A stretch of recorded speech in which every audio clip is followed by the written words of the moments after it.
Marcelo, ¿qué es la religión? Hoy por la mañana estaba en un encuentro donde practicamos exactamente lo mismo. Eh, la pregunta tiene que ver si se la haces a alguien que es religioso o no. Te va a contestar exactamente desde su propia perspectiva. Para mí la religión es una parte inseparable de la vida. Se manifiesta a través de expresiones, comportamientos, rituales. Es una forma de vida, puede ser una forma de vida.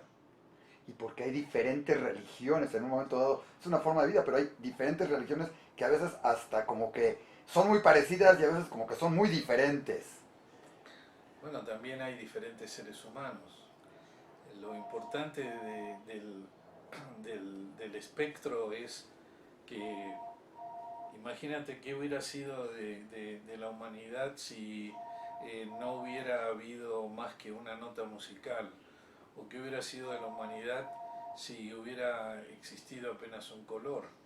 Yo creo que esto es una manifestación de la grandiosidad de la propia creación del mundo.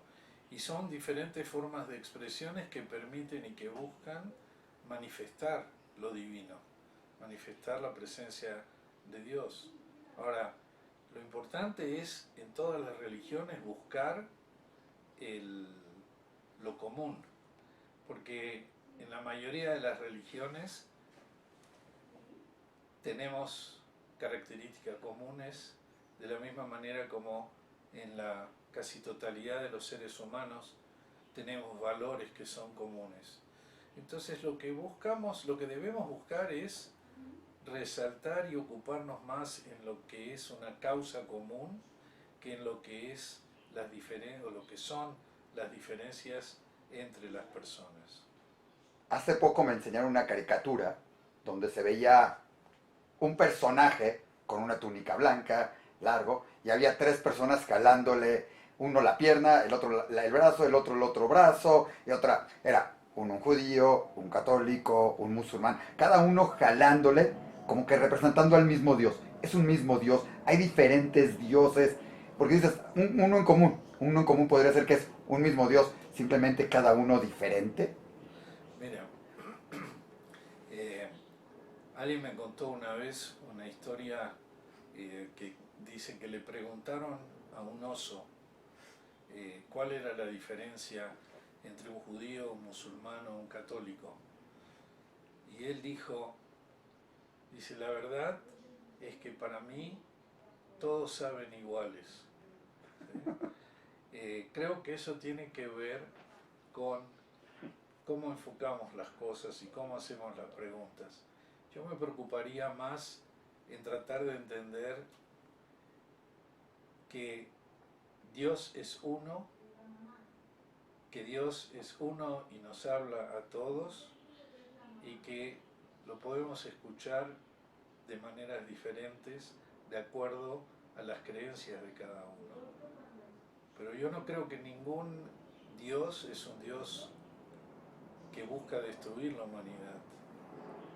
Hay hombres que buscan destruir la humanidad en el nombre de Dios, pero no creo yo que ninguna religión haya sido creada con ese con ese propósito, con esa eh, meta, digamos así. Entonces creo que hay una historia muy fuerte que alguna vez leí de Elie Wiesel, que él cuenta una historia acerca que una vez el hombre se acercó a Dios y le preguntó cómo es sentirse Dios, qué es sentirse Dios, cómo te sientes sabiendo que eres un hombre que tiene toda, un ser que tiene toda la fuerza, que tiene todo el poder, y es difícil ser Dios. Y entonces Dios le dijo, sí, es difícil ser Dios. Y entonces el hombre lo desafió y le dijo, bueno, dice, pero tú no sabes lo que es ser un ser humano. Y entonces en la búsqueda el hombre trató de decirle a Dios, si vamos a cambiar los lugares, vamos simplemente por un momento a hacer que yo, hombre, sea Dios y tú, Dios, seas el hombre. Y Dios aceptó. Y cuando cambiaron los lugares, hicieron la actividad como lo habían pensado, pero cuando Dios quiso volver a ser Dios, el hombre no le dejó ser Dios. Entonces lo que estamos viviendo mucho hoy es un hombre que se cree Dios, pero no es el verdadero Dios. Y eso es lo que tenemos que aprender a separar, eso es lo que tenemos que aprender a diferenciar en la visión del mundo que tenemos. Pero en este mundo que tenemos han sido históricas las guerras por los dioses. O sea, conocemos desde la prehistoria que peleaban por los dioses, la historia, las cruzadas, hasta dentro del mismo holocausto hay un pueblo perseguido por su dios, o sea, no por su dios, sino por creer en un dios, el pueblo judío, hasta los gitanos, todo eso. La religión, entonces, si la religión tendría que ser por un bien, ¿por qué se ha convertido muchas veces, como tú dices, en que sea para muchos el opio de la humanidad, el mal de la humanidad, o cómo poderlo hacer? Mira, son diferentes visiones que puedes tener, pero estamos hablando exactamente lo mismo. El hombre se sentó en el lugar de Dios y dijo yo soy Dios. Y en base a ese falso poder determina que Dios es el que pretende las cosas. Y declara en nombre de Dios una guerra, declara en nombre de Dios una matanza, y el resto de la humanidad en su mayoría permanece indiferente. Pero ¿por qué hacer matanzas cuando podrían ser hacer cosas buenas? O sea, ¿por qué el hombre se ha vuelto Bueno, a eso malo en nombre de Dios en vez de hacer lo bueno? Ahorita dentro de lo bueno, pero... sí, pero la discusión tiene un punto falso. La discusión que estás queriendo plantear es en realidad entender que el hombre está ocupando el lugar que no le corresponde y por lo tanto las órdenes y las acciones no están proviniendo de Dios, sino que están proviniendo de personas, de grupos que quieren utilizar el nombre de Dios para poder lograr sus objetivos personales. Dios, al crear al hombre, le da el libre albedrío, le da la posibilidad de elegir el bien o de elegir el mal. Dios le da esa posibilidad como una forma de madurez para el propio hombre. Pero los instintos muchas veces dominan lo que es su esencia y termina siendo la historia que tú estás planteando. Pero también esos instintos y ese sentimiento religioso también ha llevado a buscar entre las religiones, como tú decías al principio, cosas comunes, a entablar diálogos interreligiosos, ¿sí? Donde además tú has sido pues, primero pionero en México, porque en muchos lados de repente aparece Marcelo Rittner en diferentes lugares teniendo esas pláticas, no nada más dentro del judaísmo, sino fuera del mismo judaísmo, en universidades, en lugares abiertos o con otros líderes religiosos también en México, pero ahora también fuera de México. ¿Qué tan productivo, qué es este diálogo interreligioso? ¿Qué se sientan a hablar en un diálogo interreligioso? Mira, este encuentro es una nueva perspectiva que se abre. Está basado en un grupo que se formó hace muchos años en Argentina, cuando el Papa Bergoglio, Francisco, era obispo y él formó un grupo con tres amigos o tres conocidos, hoy amigos, que son un rabino, un sacerdote y un profesor que es musulmán.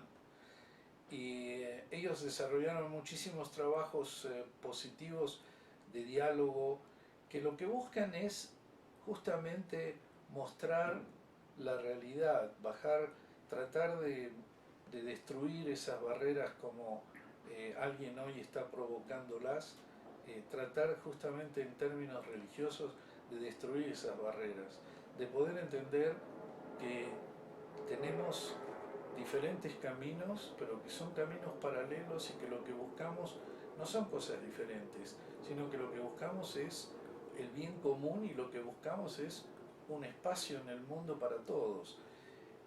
El Papa, junto con el presidente de la OEA, deciden llevar este diálogo a nivel latinoamericano. y tuve la fortuna de ser convocado a esto que se realizó hace 2 semanas, la primera semana de septiembre en el Vaticano. Y fue un encuentro de 2 días que se basó en una encíclica del Papa que se llama Laudatum Si, que es la preocupación por la casa común, es decir, la preocupación de todos por el planeta. Y a partir del diálogo entre juristas y religiosos, buscamos tratar de ver cómo podemos trazar en el continente el tikkun olam, que es el concepto judío que habla de corregir y de reparar el mundo para poder hacerlo un lugar mejor para nuestros hijos, para nosotros mismos. Y tuvimos este encuentro con la participación aproximadamente de unas 70 personas. O sea, muy selecto el grupo, muy especial sí, el grupo. Sí, era un grupo selecto con juristas de algunos países. También de México estaba presente Francisco Gutiérrez Ortiz Mena, que es miembro de la Corte Suprema de Justicia. Y hubo diálogos a nivel entre personas, digamos, abogados o juristas representantes de los países y también entre religiosos. Esto se dio durante un día buscando crear un diálogo, buscando un acercamiento y creando la posibilidad de que las deficiencias que tenemos en nuestro ecosistema, en nuestro continente latinoamericano, podamos juntos, a partir de lo que es la causa común, tratar de corregirlas. Algo que cuando el Papa nos recibió también reforzó esta idea y estaba muy contento del resultado que tuvo. Es decir, es una reflexión que yo hice cuando me tocó cerrar el evento. Eso te iba a preguntar, a ti te tocó cerrar además del evento. A mí me tocó cerrar el evento y mi reflexión fue que yo me sentía muy conmovido porque si a la mañana al salir del hotel uno veía los periódicos o mirabas la televisión y veías lo que estaba sucediendo, por otro lado te encontrabas de repente en un grupo de 60, 70 personas que estaban dedicadas a algo que podría ser un sueño, una fantasía, ¿no? Y que todas estas personas estábamos diciendo, bueno, hay mucho para hacer.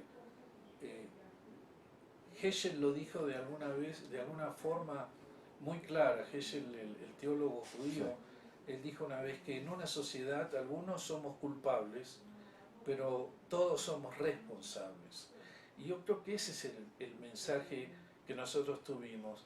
Sentir de que lo que a veces uno cree que es un sueño, bueno, yo estoy soñando algo, y de repente te encuentras con pares que sueñan lo mismo, y que decimos, bueno, entonces vamos a juntarnos y vamos a hacer el cambio, ¿no? Y ese es el enfoque que vamos a dar a esto. Ya se estableció el próximo encuentro, que va a ser en Santiago de Chile, a invitación de la presidenta de Chile, y vamos a seguir trabajando desde ahora y hasta el próximo encuentro, justamente en tratar de empezar a hacer planteos concretos para que en cada país, a través de los gobiernos, puedan ser ejecutados. Todos sabemos que dentro de este sueño que cada uno de ustedes tiene, que cada uno de ustedes planteó en este encuentro, uno de los sueños es la paz probablemente, otro es cambiar a lo mejor la forma de actuar del mundo, cuidar el planeta. Hay muchas cosas que se pueden hacer y sabemos que la religión tiene mucha fuerza en esos sentidos y en mucha influencia en la gente. Sí, y generalmente puede ser buena, ya platicamos de que también puede ser mala, pero también puede ser buena, puede impulsar a cambios positivos.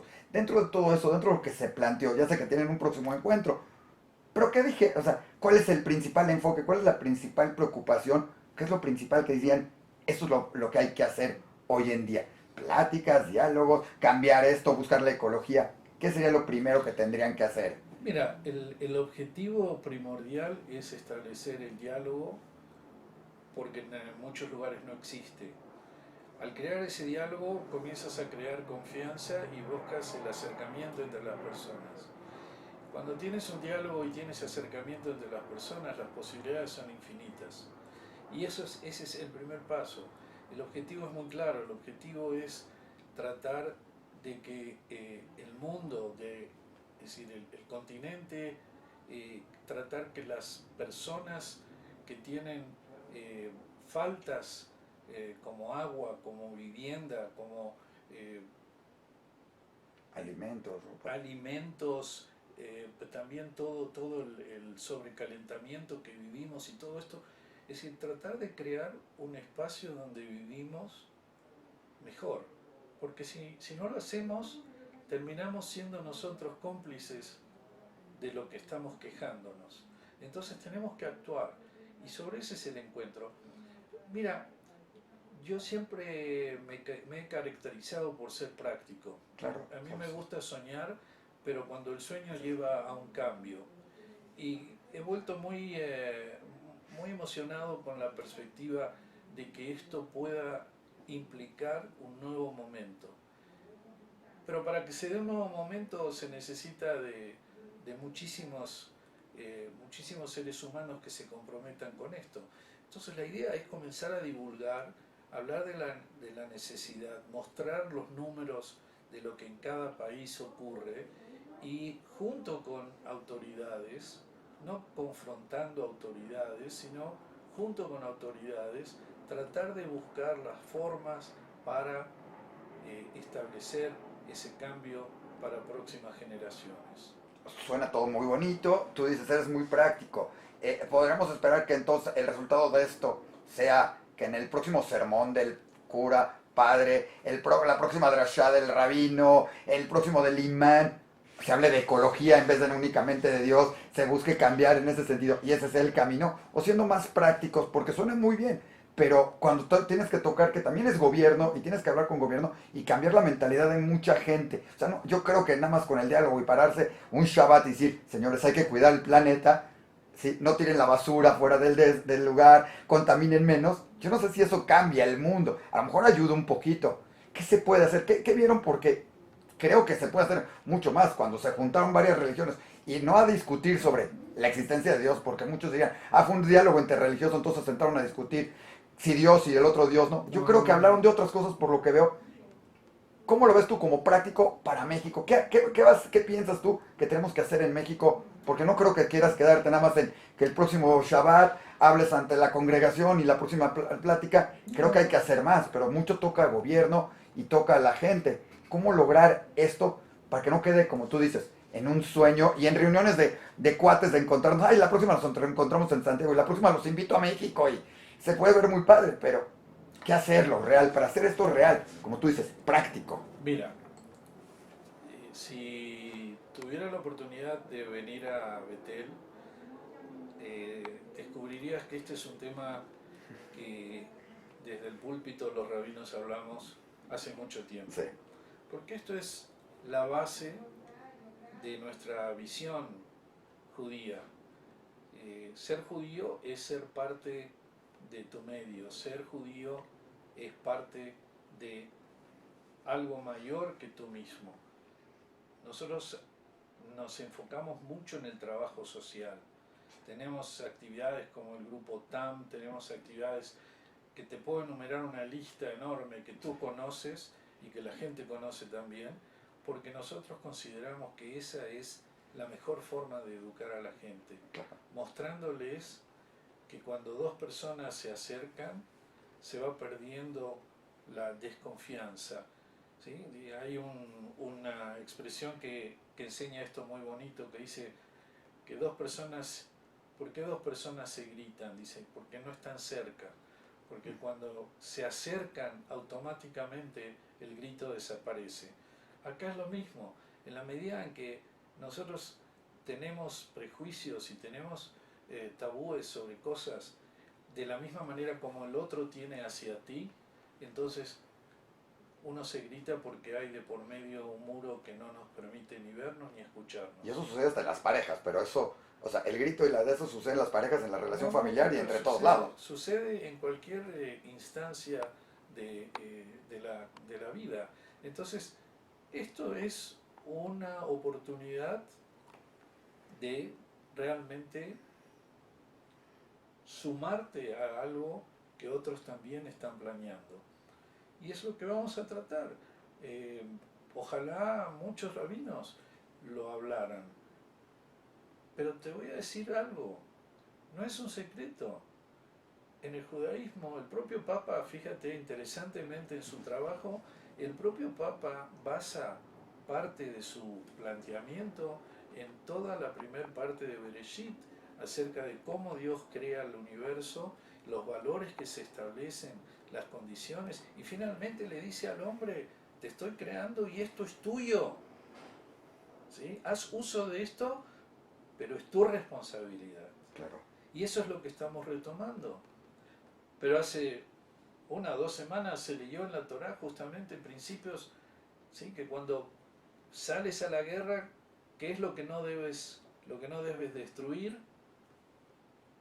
Los árboles frutales, no debes destruir todo aquello que da el alimento. ¿Sí? Ya la propia Biblia te da esos valores para mostrarte qué es lo que se necesita para una sociedad equilibrada.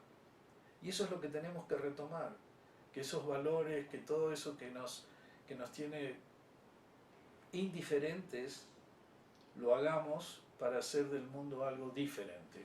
Claro. Ahora, comentaste el propio Papa, lógico, estuviste con el Papa, estuvieron en el Vaticano, lo cual hace este encuentro todavía más importante, porque es un encuentro que no fue en la casa de uno, o nos juntamos ahí a platicar en algún restaurante kosher, fue en el Vaticano, y además tuviste la oportunidad también de reunirte con el Papa. Supongo que cuando te reuniste con él, aparte de hablar de Argentina y del fútbol y todo eso, tuvieron algún otro comentario, algo ahí interesante. ¿Qué es estar con el Papa? Porque pues, es algo significativo, algo especial. Eh, Sin duda es un momento muy importante. Estás con uno de los hombres más poderosos, digamos así, del universo. Sin embargo, quiero decirte que su sencillez, su forma de platicar, su humildad y su respeto por la forma como transmitió la preocupación de esto, no desde apenas su perspectiva, sino desde la perspectiva de la humanidad, nos llenó a todos de orgullo y además nos hizo sentir que realmente somos parte de un equipo. Eh, Sin duda, toda la visión que tiene el Papa es una visión mucho más cercana a la gente que otros enfoques que hubo en la dirección, digamos así, religiosa, y pienso que eh, vamos a ir consiguiendo paso a paso juntos lo que anhelamos. Tuviste oportunidad de platicar con él en chiquito, 2 segundos, de platicar, en comentar algo con el Papa. Bueno, el Papa, cuando me presenté, le dije quién era y que venía de México y que traía un saludo de todo el pueblo mexicano que todavía recuerda su presencia y algunas palabras más y luego él me dijo, pero su acento no es mexicano. Sí, bueno. Y ahí se acabó la formalidad porque le dije en qué barrio había nacido y es un barrio en el cual él también creció. Realmente no nos conocíamos, pero éramos vecinos un par de cuadras. Debe ser importante ese barrio, por ahí también debe ser uno que otro rabino importante de Argentina. Bueno, fue un momento muy emotivo, platicamos un poco más también. Espero que en México también las nuevas orientaciones que estén llegando promuevan todavía más el diálogo y el acercamiento. Creo que es un buen momento, es un momento de esperanza, de la misma manera como nos preparamos para empezar un nuevo año y rezamos para que sea un año bueno y un año diferente, ¿Qué hace a un año nuevo que no repitamos todo lo que hicimos el año pasado? ¿Qué puede darnos la esperanza de un encuentro de este tipo? Que no sigamos transitando por las calles o por los caminos que sabemos que ya no debemos transitar. Esa es la esperanza. Y dentro de esa esperanza y dentro de esos caminos, a ti te tocó, como ya platicamos, cerrar el encuentro, que es una responsabilidad porque es el último saborcito que se va a llevar todo mundo, la última reflexión, el último. Yo acabo de estar en otro encuentro interreligioso que llevaron con la plática de cada uno, curiosamente con los que estuvimos en el encuentro o los que presentaron cada uno su ponencia de diferente, cada uno habló sobre judaísmo, hasta que llegó el rabino que también tenía que hablar de judaísmo, pero todos hicieron referencia al judaísmo sin que el tema fuera el judaísmo. Ahorita se vive en la náhuatl una jornada de judaísmo, como que es el tema central de repente, y cuando cada uno expone algo tiene que mencionar del judaísmo de una u otra. Cuando te tocó a ti, podías hablar sobre el judaísmo, sobre el tikkun olam y lo que lleva, lo que ya es el judaísmo hace, el judaísmo eso, y parar como decir, esto es el judaísmo, o hablar sobre México, sobre qué era tu ponencia, aparte de tu reflexión de lo que te dejaba el evento, tú llevabas algo preparado como decir, bueno, ¿qué voy a hablar? ¿De qué hablaste en ese? ¿Qué mensaje les quisiste transmitir? Aparte de lo que ya nos comentaste que fue lo que te dejó el evento, pero algo llevabas ya, un mensaje que querías darles a esas 70 personas que eran de toda Latinoamérica y del Vaticano, incluyendo el propio Papa, ¿no? Yo el mensaje que transmití fue corto. Lo que dije es que la suma de monólogos no hace un diálogo, que fue muy interesante todo lo que aprendimos, pero que ahora necesitamos comenzar a platicar entre nosotros. Creo que ese va a ser el primer paso. Entiende que esto fue organizado a gran distancia y fue la primera vez, pero sin duda todos sentimos que el diálogo es importante, el sueño es importante y transformar el sueño en realidad es importante. Y sobre eso es en esencia el mensaje que yo hablé, ¿no? Que mientras hay gente que vive sus días de manera vacía, un grupo de soñadores dedicó 48 horas a ver cómo podemos hacer de nuestra casa un lugar mejor. Y que lo más importante era descubrir de que uno no estaba soñando solo, sino que gente de aquí, de aquí, de aquí, de aquí, también tenían el mismo sueño. Entonces, juntar ese sueño. Sobre eso esa fue la intención de mi mensaje, decirles qué padre que ahora nos conocimos, qué padre que descubrimos que somos muchos, vamos a trabajar. Y seguramente tuvo mucho efecto en la gente. ¿En qué van? ¿Qué sucedió? ¿Qué ha sucedido? O sea, van 2 semanas, ya sé, pero el bollante, el escribirse, seguramente ahorita la lluvia de mails, de WhatsApps es, oye, y nos encontramos y eso, y a mí se me ocurrió, y a mí pensé, oye, y gracias, y se me ocurrió. ¿Qué ha sucedido? ¿Qué está pasando? ¿En qué nos empezaremos también a dar cuenta de esto? Nosotros aquí en México, en la comunidad judía, porque es un paso importante, que se tiene que notar, que no tiene que quedar en, bueno, mucho gusto, nos vimos y nos vemos dentro de no sé cuánto tiempo en Chile. ¿Qué ha sucedido con cada uno? ¿Están intercambiando WhatsApps, mails? Sí, sí, hay intercambio. ¿Que están trabajando en algo? Eh, Estamos básicamente analizando eh, los aciertos y las fallas de este encuentro para poder planear el próximo. A mí me dio mucho gusto que me invitaron a sumarme a la organización de esto para el próximo y espero poder colaborar para que realmente sea muy bueno. ¿Y qué sientes tú siendo el que acabó representando en la parte religiosa, porque me dijiste, había la parte política de alguna manera, jurista, a México, no nada más de la comunidad judía, porque en un momento dado estabas representando a todo lo que es el pueblo mexicano, como llevaste el mensaje al Papa del pueblo mexicano? ¿Qué se siente, Marcelo? Ser, es, uno como deportista vas y representas y oyes, ¿qué se siente en un encuentro así que dicen? Y de México tenemos al rabino Marcelo Rittner de la comunidad judía de México. Mira, es una emoción y una responsabilidad. No quiero sacarlo de la dimensión. Es una emoción, son oportunidades que tal vez la vida te ofrece una vez y me dio muchísimo gusto que yo haya podido tener ese encuentro, haya podido representar y también asumir la responsabilidad de lo que eso significa en el propio trabajo. ¿Y cuál es tu responsabilidad ahora?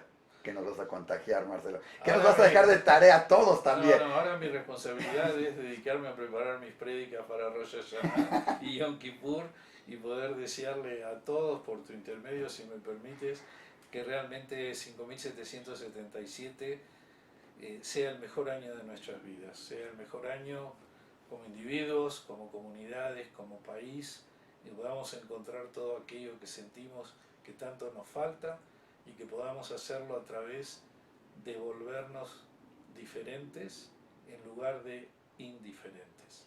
Shana Tova. Shana Tova. Y antes de que concluyamos, para que concluyamos todavía con un poquito más, cuéntanos una, dos anécdotas de este encuentro, algo que te haya llamado la atención, algo que alguien haya dicho y haya dicho, hijos, ¿por qué? Qué padre que estuve. Debe haber habido una, dos anécdotas, no nada más de las pláticas, entre la gente, sentado en la mesa, comiendo juntos, que además debe haber sido muy divertida la comida, porque uno era kosher, el otro come no sé qué, el otro cuida esto, el otro no come carne, el otro no come...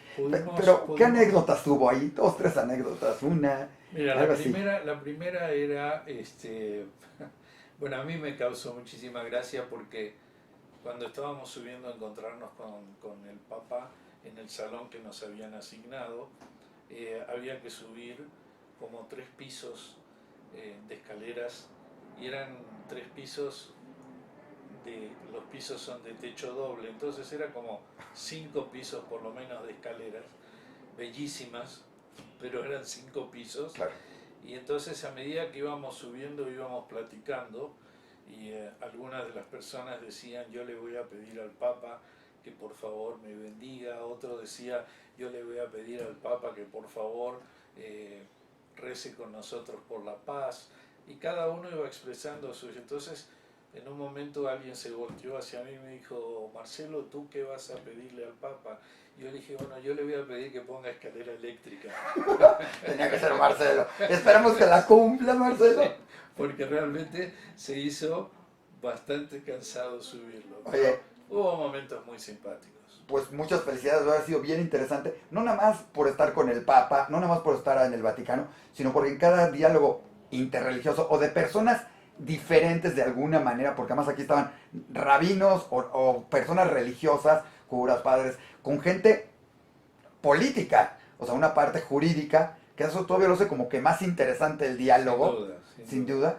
Creo que algo puede dejar interesante todo esto y creo que el tenerte ahí ha de haber sido maravilloso tanto para ellos como para todo México, además, y lógico. No, yo espero que la próxima tengamos la posibilidad de tener presente un grupo mayor de la comunidad, porque creo que es importante también sumar fuerzas en esto. Claro, y porque además la comunidad, por lo menos en algo somos muy en común, que es el Tikkun Olam. Creo que eso nadie discute, nadie Exacto. dice lo que tenemos que hacer por el mundo y por nuestro país. Y en especial por el mundo ese Tikkun Olam que todos traemos, todos lo educamos y todos lo mamamos desde chiquitos y es algo muy valioso dentro de la comunidad judía. Absolutamente. Marcelo, gracias. Un gusto, Shana Tova.